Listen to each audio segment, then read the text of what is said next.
Hey guys, how's it going? This is James Tripp. This is a video for James Tripp Chaos Wave. Title of this video is Has Your Higher Mind Been Seduced? Now, as you're watching this video, you might wonder whether my higher mind has been seduced by my Neanderthal mind, being as somebody commented on the previous video, I'm looking a bit shaggy. They actually said, you're looking a bit worse for wear.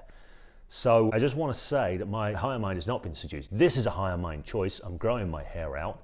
Okay, it's awkward shaggy face, got to be got through, and the beard is there to match. So anyone else who may have been concerned that I was going off the rails or going native or something like that, all is well and all manner of things will be well.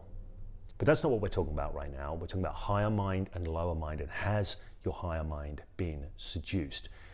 Now, I want to make this video because for a lot of people watching this, if I were to ask you the question, would you like to live a fulfilling and rewarding life? Would you like to be able to spend a lot of your time enjoying yourself and making the differences that you want to make that's going to move you forward in your life, move the circumstances for the people who are important to you forward? Would you like that? Most people would say yes, right? If I was also to say to most people, do you find yourself doing things that are counterproductive to creating what you would love to create in your life? A lot of people would say yes. If I were to ask other people, do you even know what's going to bring you fulfillment? What's the differences that are going to make differences in your own life? A lot of people would say no, right? They're lost. And the reason is they're lost in the lower mind, because their lower mind is coming to ascendancy and it's seduced their higher mind very often. I'm going to talk specifically about this idea of the seduction of the higher mind by the lower mind and some of the dynamics that are at play there. In a previous video, I talked about the major difference between the higher mind and the lower mind are the concerns of these minds. Our higher mind is concerned with values, and values are things that we consider important and that give life meaning, okay? Important, meaningful things. There's a certain quality of experience that comes from living in your values and creating from your values. I'm going to call this quality of experience fulfillment, or lack of fulfillment if you are not living in your values, okay, and you're not tuned into any of that. You get a lack of fulfillment. So this is the quality of experience I'll talk about from living in your higher mind. And I would also say reward as well, because your higher mind is the place that you can create from, okay? You can make things happen from. You can look at the world and go, okay, so what needs to happen here for me to create this good thing?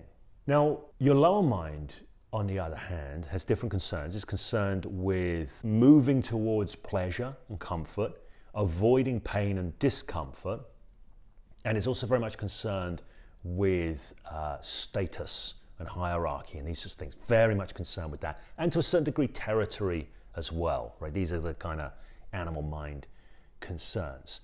Now, I just want to say right now, the animal mind is great. It's got us through many, many millions of years of evolution. I don't know the timelines on these things. I'm no expert in that area, but it's done a pretty good job. The animal mind really comes into its own in survival situations, right? And I'm aware, by the way, as I make this video, I'm sat here, I'm looking outside at the sunshine. I'm aware there are people on this planet in combat zones. There are people on this planet, you know, in real, genuine fight-flight situations.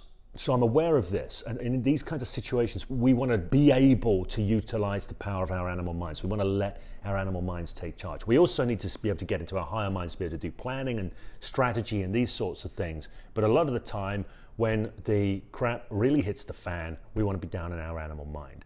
However, when we're not in a survival situation, and by the way, I mean a real survival situation. I'm talking about where there is a bear in the room right now or something like that. Something is about to get us now.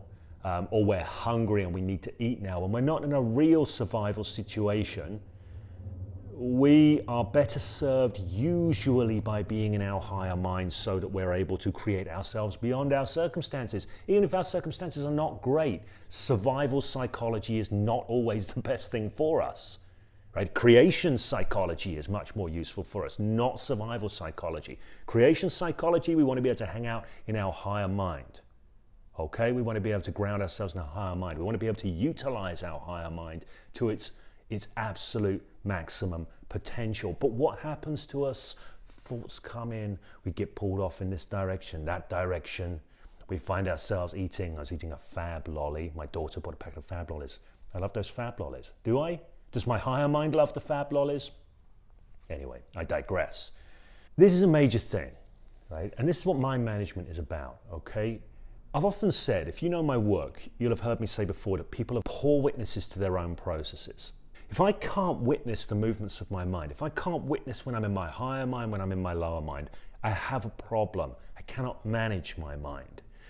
Second to that, if my lower mind seduces my higher mind, now I'm really in trouble. Let me say what I mean by this.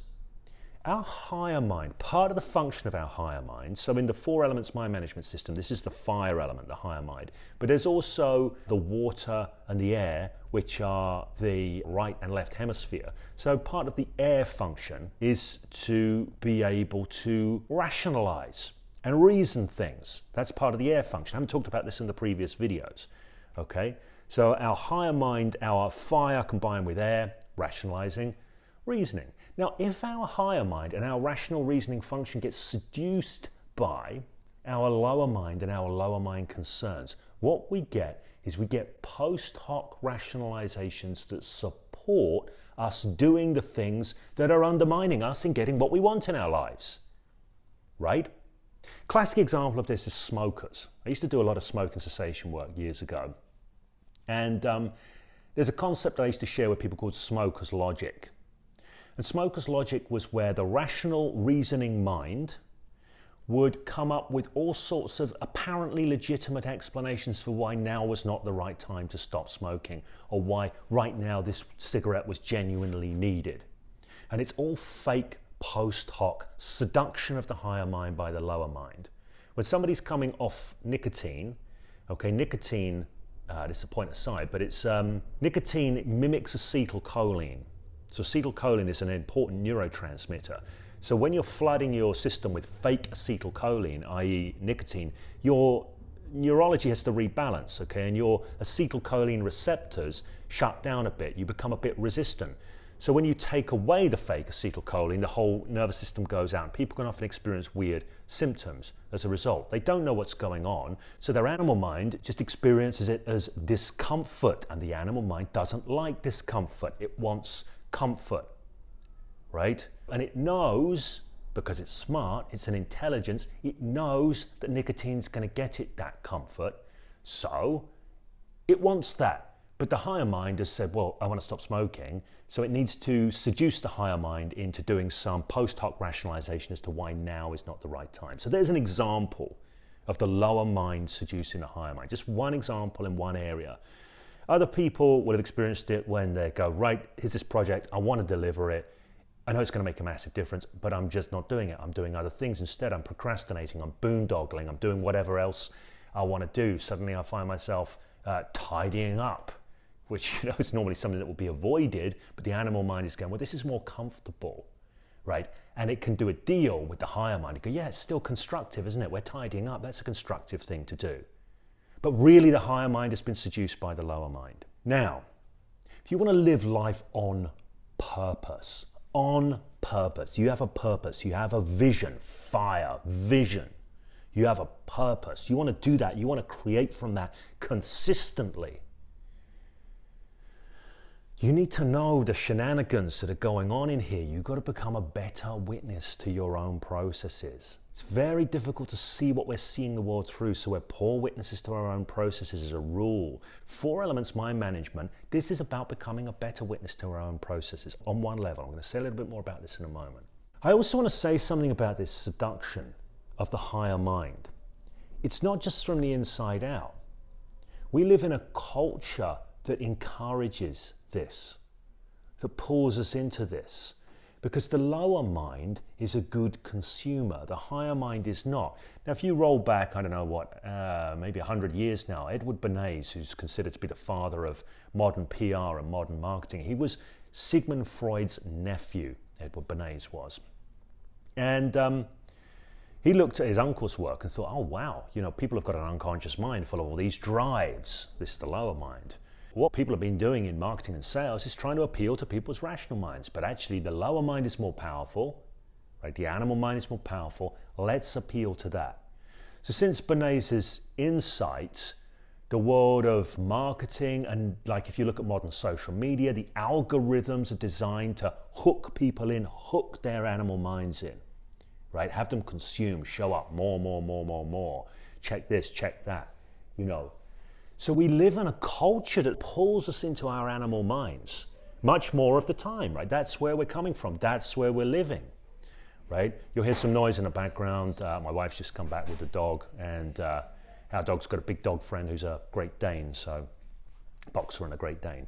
I'm just going to carry on with the video. Anyway, so we live in this culture that pulls us into our lower minds. We also, I would say, here's a little bit of a soapbox rant, I'll just do it to the side. I do not believe that the standard education system in the Western world does very much to encourage people to develop their higher functions. Okay? Did you learn critical thinking at your school, or did you just get told to, you know what you should know? Okay, do what you're told to do, right? So did you develop reasoning? Did you do something like philosophy at school? Did you do logic? Did you do anything like that? No, did you ever look at anything to do with values or vision or anything like that? No, right? School is mostly about conditioning people to show up where they're told to show up and do what they're told to do. That's mostly what it's about, all right? Most controversial thing I'll probably say in this video, feel free to make use of the comments if you disagree and you want to put a different point. All right, so what's important? In the 4 elements mind management model, there's 2 sides to it. There's the implicit side and the explicit side, or the implication and the application, right? Now let me say something about the difference with this. Sometimes when you have, or oftentimes when you really have a new way of seeing something, when you can really witness and go, oh, I can see it now. You don't have to know what to do with it. You don't go, oh, so what do I do? Now I see this, right? So I'll give you an example. I've got this big desk here that I've just moved in. I haven't set up yet. But let's say I've got bare feet at the moment. Let's say I decide to move the desk around and I pick it up and I drop it on my foot and I go, ah! Next time I go to move a desk in bare feet, I will be cautious because there will be an implication to the new knowledge that I can hurt my foot with dropping a heavy thing on it, right? I know this is a really trivial example, but if I know that, I change my behavior as a result because of what I see in the moment, okay? I don't need an application. If somebody said to me, James, did you know if you drop that desk on your foot, you could hurt your foot, you could injure your foot? If I went, oh, that's very interesting. How do I use that knowledge? How do I apply that? Right? I wouldn't have to, because it would kind of be obvious. It would change my understanding of the situation, so obviously I would act differently in the situation. So the 4 elements mind management model, I've got these 2 webinars on Sunday, the first of which is about the model. It's about the seeing. So it's about the implications. When I see it this way, when I'm informed this way, when I can see the nature of the traps I may have been caught in, what do I want to do now? Okay? So you're empowered to do something differently because you see things differently. You've become a better witness to your own processes. However, that's the most powerful thing, by the way. However, I know that a lot of people are into application. So I've got the 2 webinars on Sunday, and the first one is the implication webinar, the second one is the application webinar. In the second webinar, we're looking at some explicit things that you can absolutely do that will make a difference. Now, here's one. Here's one that I'll give you right now. If you know how your higher mind works and how your lower mind works, you know the concerns of your higher mind, you know the concerns of your lower mind. If you know these things, you can start to take an audit of your life. You can start to take an audit of lower mind activities and higher mind activities. This is just one of the things that you can do. Okay, there's some other things you need to do, because if your higher mind isn't tuned up, and a lot of people's higher mind is not tuned up, this is one of the single biggest reasons they have problems living as a creator, living as a creative force, is because they haven't tuned up their higher mind. As I say, the education system doesn't do it, and culture is trying to pull us into our lower minds all the time. So our higher minds, for a lot of people, our higher minds are not tuned up. Doesn't mean they're not functioning, it means they're not tuned up. But once your higher mind's tuned up, assuming your higher mind's tuned up, you can start going, okay, so what kinds of things, what kinds of activities, what kinds of doings, what kinds of choices? And choice is a powerful nexus, a powerful point of leverage for the higher mind, right? So what choices are higher mind choices, and what behaviors or activities are generally lower mind behaviors or activities, right? Just carve it up, self-honesty. This is a huge game changer because you can start to see when you're in one or the other. You can start to know and you go, hang on a second, is this what I really want? And providing your higher mind's tuned up and you know your values, you know what you want to create, you know the pleasure of inspiration and vision. By the way, this is the opposite of the lower mind seducing the higher mind. This is the higher mind seducing the lower mind. That's when you have a lot of power in life. When people go into flow states, it's because their higher mind has seduced their lower mind. When they're in generative flow, it's the other way around. That's what we want to do. We don't want to live in our lower mind seducing our higher mind. We want to live in the seduction of our lower mind by our higher mind, or the utilization of the power of the lower mind by the higher mind. Because part of fulfillment is pleasure. It's a different kind of pleasure. It's not the pleasure of gratification. It's the pleasure of engagement. It's the pleasure of flow. It's the pleasure of vision. It is the pleasure of inspiration. This is the higher mind seducing the lower mind. Okay, so I hope this video has been useful for you, whether you want to come on the webinars on Sunday or not. If you like the video, if you got something useful from it, please do give it a thumbs up. That helps the channel, helps engagement, that kind of thing, as we all know. And if you want to know what's going on in future, I'm going to be doing more stuff around mind management. I'm going to be doing more stuff around personal power, that kind of thing. So if those topics are of interest to you, please do hit the subscribe and the notifications bell. That's important stuff. And last thing I want to see is comments. You've got questions, make use of them. You've got any thoughts of your own that you want to add to this, you want to contribute, please do make use of that comment section. I do love generative conversation. Not interested in arguing about what is or isn't so, or points making or any of that kind of stuff, but generative conversation, absolutely love it. So please do make use of the comment section below. If you're coming on the webinars on Sunday, look forward to seeing you, interacting with you live on Sunday. If not, next video, we'll connect then.